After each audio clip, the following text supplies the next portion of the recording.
All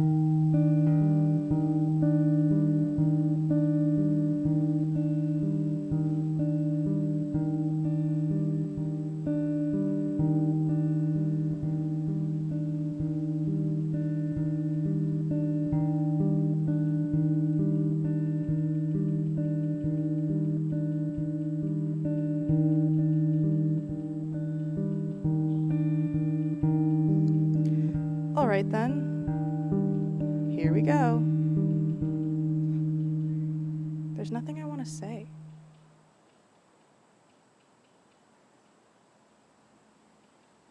Performance. I want to talk about performance. I'm not just talking about gender performance, I'm talking about day-to-day performance.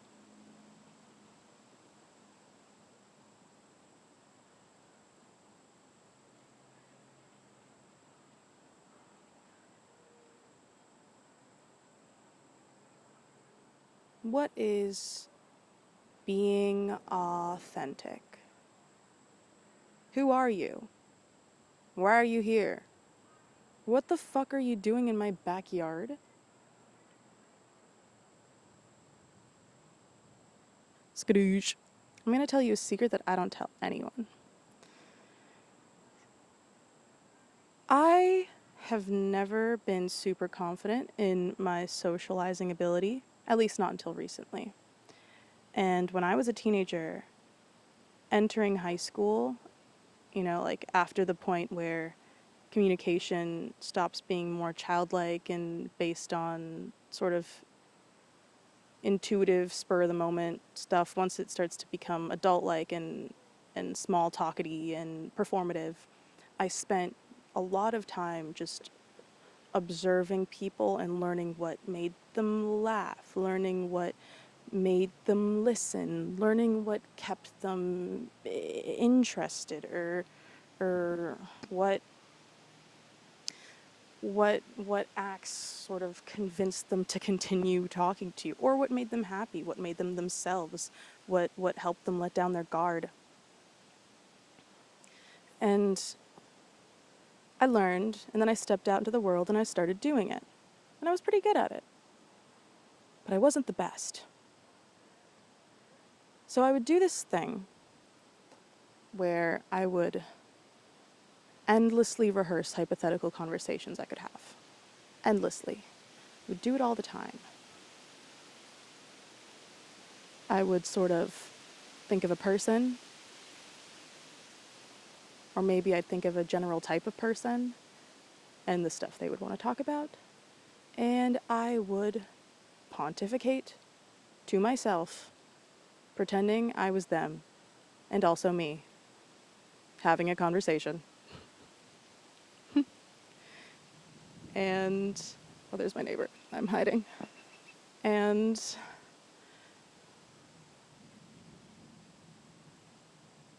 it's this really interesting thing where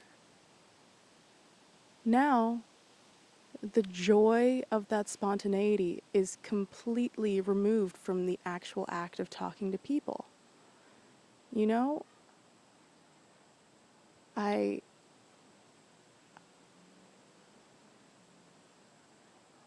sort of nurtured that little spark so that I keep it all to myself. And by the time I'm actually speaking to another person, I have all these little nuggets perfectly crafted for communication so that they will like me as much as I want them to like me. Which is wild, right? But I mean, it's almost like I got bored of talking to myself about these ideas, and I had to find a way to elicit more dopamine from my brain patterns by thinking about the approval I could hypothetically get from another person if I told them the ideas, the thoughts, the things I wanted to communicate. And now when I do it, when I communicate those things in person, something feels lost. Part of my authenticity is sort of ripped away from me voluntarily. I've done it to myself. And I wonder why. What am I so scared of? Because now it's not just a socialization thing. I am very comfortable talking. I I babble about anything, truthfully. I can I can harness a bit's energy to no end. I can bit the fuck out of you. I will bit you, bitch. So at this point, I feel like a lot of me rehearsing these ideas, rehearsing this communication, whereas once it was me trying to get comfortable with communication, now it's me almost looking for approval from my intelligence. I can feel like I have this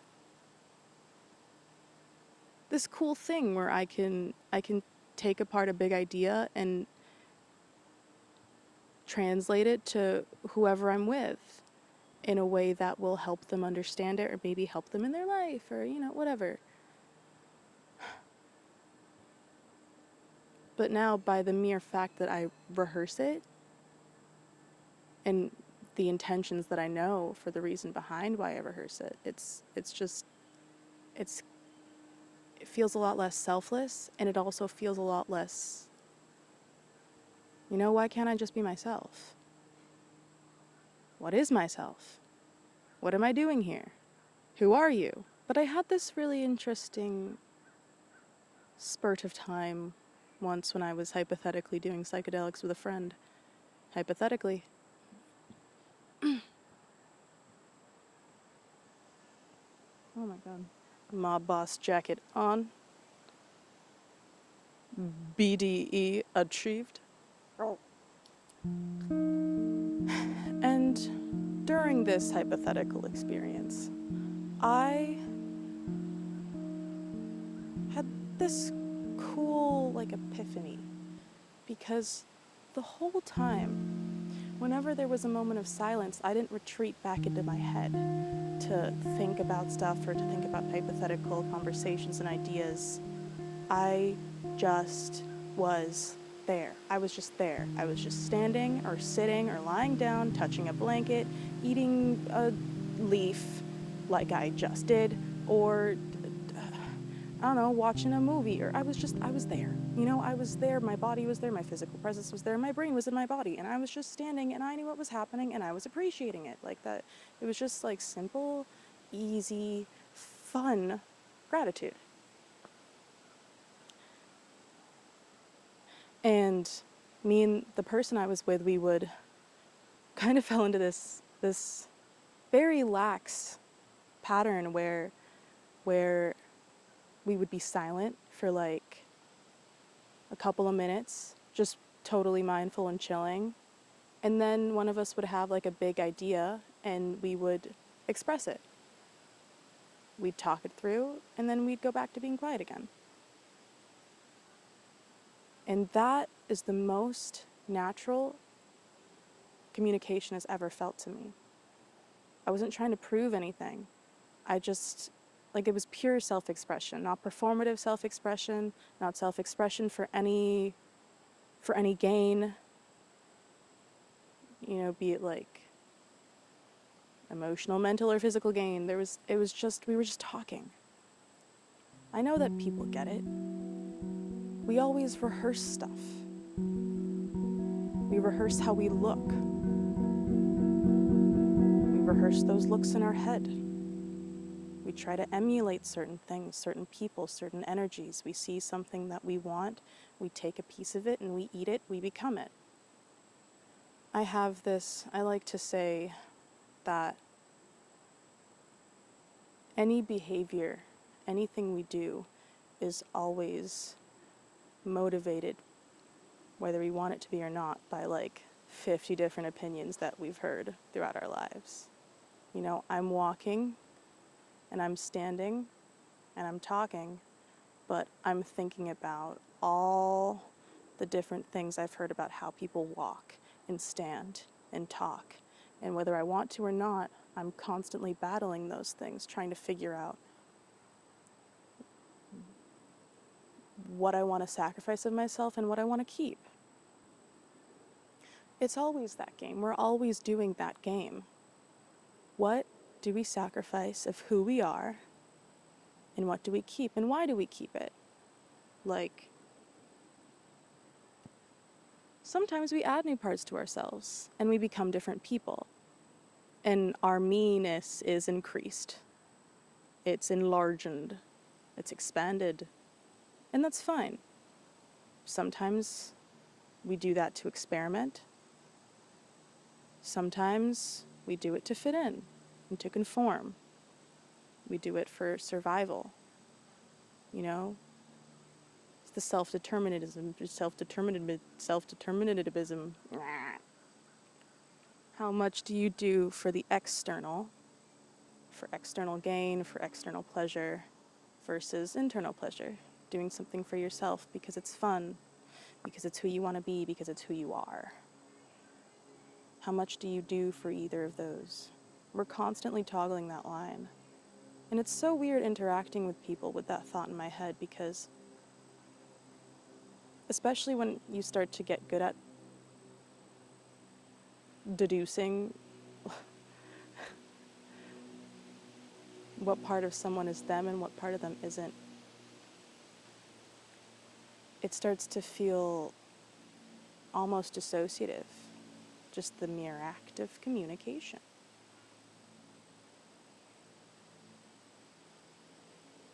Because you want to talk to them.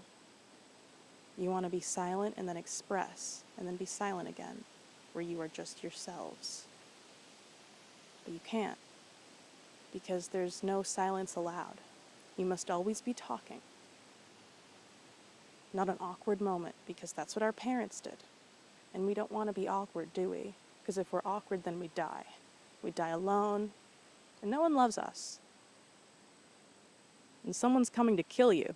I wish silence was encouraged, but that's just it. I want to be myself. I don't want to be rehearsing myself to present on a platter. I am not a piece of meat. I'm a vegetarian. Actually, I wasn't, and now I am again. But I was. Wow, that is the most complicated way I can ever explain that. We're just gonna stop. No more of that. That was stupid. Dumb, stupid, dumb, stupid, stupid. I really hope that my neighbors think that I'm crazy again, because it would be really funny. Someday I'm gonna tell every single human in the world of the crazy shit I did when I was crazy, and people are either gonna be surprised or deeply underwhelmed. I'm a really boring, crazy person. It's kind of funny. I just kind of sit around and make occasionally bad decisions and just talk about, like, dumb shit that is, like, sort of right, but also sort of really wrong. So recently, more specifically, yesterday, I had a really nice day. And it wasn't motivated by anything particularly. I didn't do anything, nothing special happened.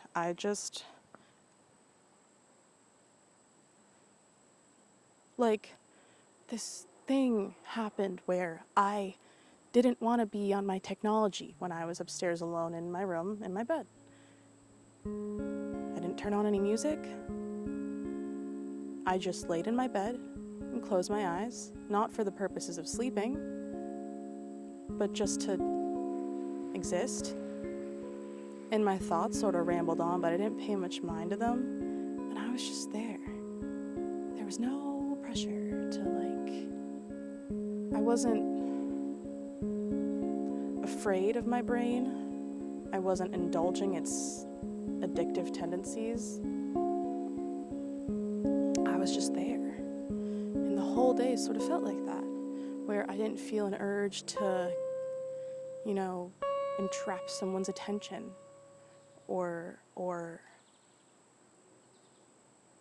to binge eat, or to, I don't know, binge drink, or not that I'm a binge drinker. But, I went on a walk and I thought I was going to daydream, and I did. For a second, I indulged that, and then I stopped because I got bored. I think our brain gets bored of addiction and performing and all of that, because it's not sustainable. Our brains like sustainability. And the only way to be sustainable is to draw on things that aren't addictive. What's addictive? What are addictive things? What is something that is addictive? What is addictive?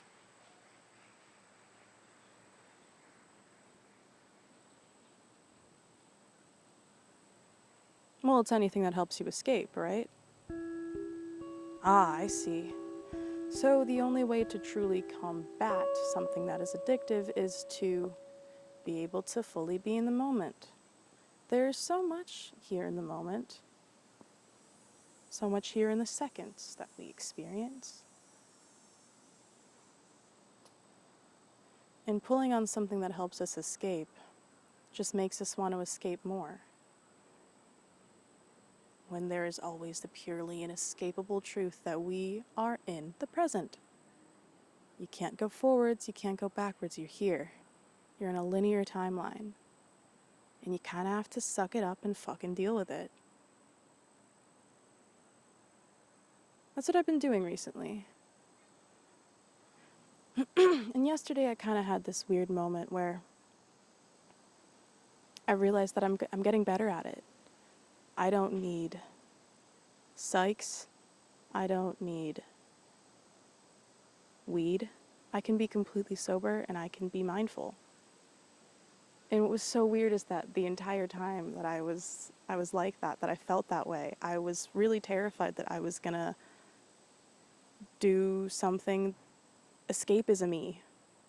I was terrified. Like I said, I went on that walk and I was scared I was gonna daydream about unhealthy things, about conversations with people where I get approval, or about people I'm attracted to loving me and not thinking I'm a weird little creepy loser. But that's one of those things I like to call a subtle trauma, you know? Our brain patterns traumatize us. We hurt our souls when we think about things that are addictive or when we do something addictive. It's traumatizing to say to your soul that you don't know how to make me happy enough. I'm going to choose this other external thing. I'm going to rely on the approval of others or the hypothetical approval of others to feel good about myself. Because we all have that power enmeshed with us. It's here from the time we're born, and sometimes we do get opportunities to feel it, but I think it kind of just inherently harms us to say no. You can't do that. You can't be simple. You can't be happy. You can't just live. We need something else. We need something juicier, something higher. You can't be stable. I want the peaks. I want the valleys. Well, more realistically, I want the peaks and I want to forget about the valleys while I'm in the peaks. But it's this thing that I'm encroaching upon where whenever I am in a peak, I'm really thinking about that goddamn valley. Oh my god, it is always on my mind. It is I can't get drunk without thinking about the fact that I'm getting drunk in order to forget that I feel a bit sad. I can't be stupid in drunk. I have to be there in drunk. I can never get hypothetically, if I did drink, which I might not do, hypothetically. Is this super sketch? Because it sounds really sketch to me.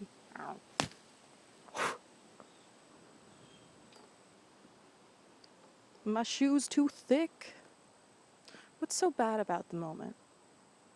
It's that it's boring, right? And that time moves slow.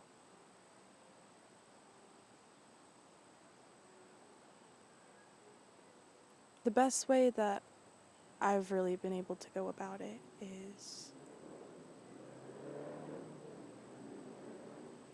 there's that little naggy voice in your brain that always says, hey, you might need this.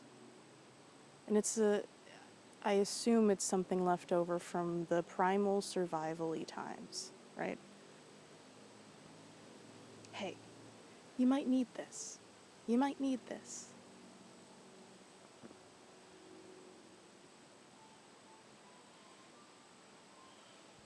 But now, in our time, survival in this country, for the most part, for most people, middle class people, and upper class, I guess, survival is a mental game. And our brains are looking to keep us safe mentally. Anything that keeps those valleys as far away as possible. Because in our mind, that's danger. You gotta push that away. And so that voice is now like, hey, you might need that nicotine in order to feel happy tonight. You might need that food in order to feel comfortable around your friends while watching a movie. Sometimes that need voice is helpful, like it tells you you might need a jacket because it's cold outside. If you don't bring the jacket, you might freeze your ass off. So sometimes it's good to listen to that, but I'm not gonna say always say no to that voice. I will say instead, what has helped me is being aware of why that voice is saying what it's saying. Don't just listen to it, but think about it as like a separate entity almost. Why is it telling you you need that thing? Do you need that thing? Is there a time in the past where it's helped you? Is it helping you anymore? Is there something that you're uncomfortable with right now that's making that voice louder? Has it been quieter before? When did it start? Where did it come from? Who are you? Why are you in my backyard? Because then, little by little, that voice will sort of become self-sentient. I think you kind of have to regulate that voice. Because being mindful is an awesome concept, and it does work. But you can't just magically do it. You can't force someone to meditate and to be in the moment and just assume that it will work. Because for the most part, our brains are like really shot. Like we're fucking shot to the moon. We can't really focus on a lot of stuff. We're not taught to become comfortable with our inner darkness. You're taught to escape it, to ignore it, to study, to hanker down, to get those grades, to get that job, get that wife, get that kid, get that bread. But the only way to achieve that state of mindfulness in your life and that lack of performativity is to understand why you ever strayed away from it.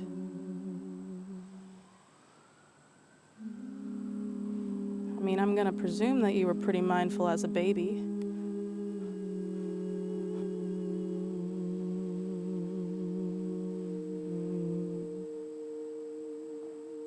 But I'm gonna promise you that there is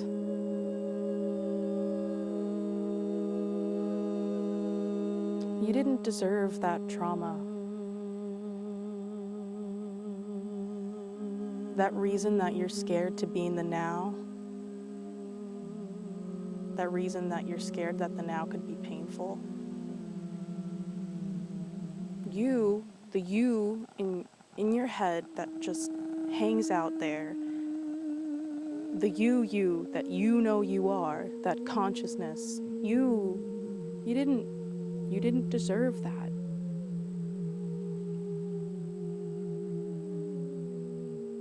Maybe you think it's small, maybe you know it's not small, but you didn't deserve it. You're perfect. And you're beautiful.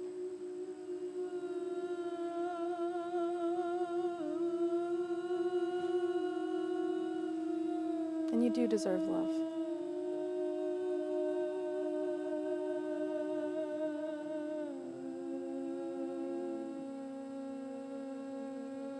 And you deserve to live in the now. Because there's a lot of cool shit here. But no pressure. You do you, boo. I'm just yapping away. That's what I do.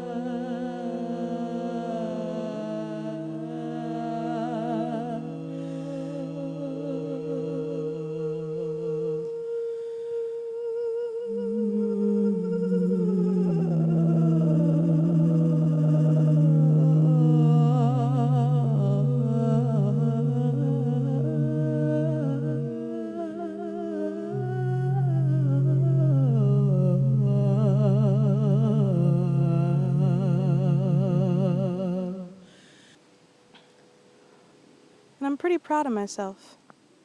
I didn't think I'd be able to do this. I actually was planning on talking about something completely different.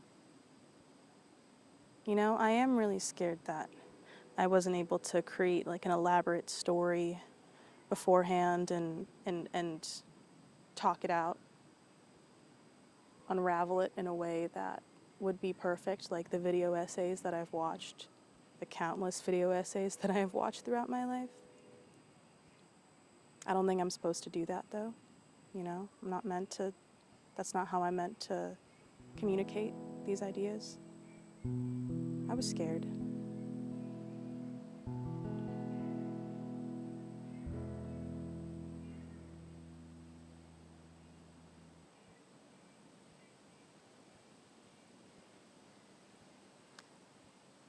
Yeah,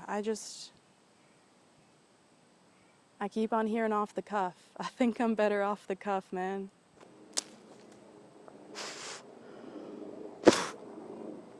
Off the cuff. I didn't try to be too funny. I don't know, normally I put a lot of pressure on myself to be funny. That goddamn plane. But, I mean, I ate at a leaf, so hopefully that is funny. Did you laugh? Did you fucking laugh? God damn it. God damn it, Stevie, they didn't laugh at my joke. Oh, God. Oh, God. Cunt. Anyways.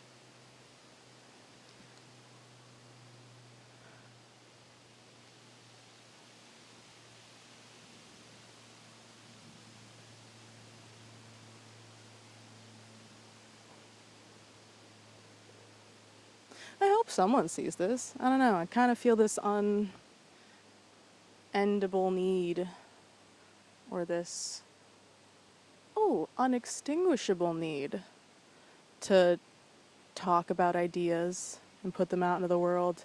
And I have all this like passion for it built up inside of me, and I think it helped me today. I don't know, I feel nice.